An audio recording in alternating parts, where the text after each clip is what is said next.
Tersangka Sintiara Alona menjawab pertanyaan media soal kasus dugaan prostitusi anak di bawah umur yang menyeretnya masuk ke dalam bui. Namanya orang usaha ya, apalagi pandemi seperti ini.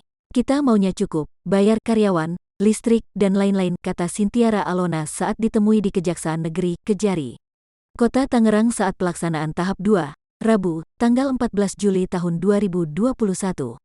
Lebih lanjut, Sintiara Alona menganggap bahwa kasus yang menjeratnya hingga masuk penjara merupakan takdir dari Tuhan. Mungkin ini jalan dari Allah, saya ikhlas dan saya terima, ucap Sintiara Alona.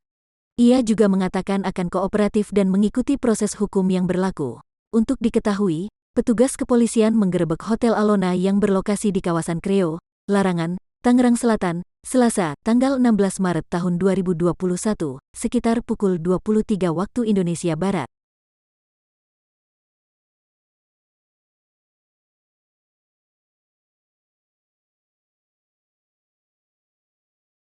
Saat penggerebekan, 30 kamar hotel milik bintang film hantu Binal Jembatan Semanggi itu terisi dan di dalamnya ada aktivitas seksual.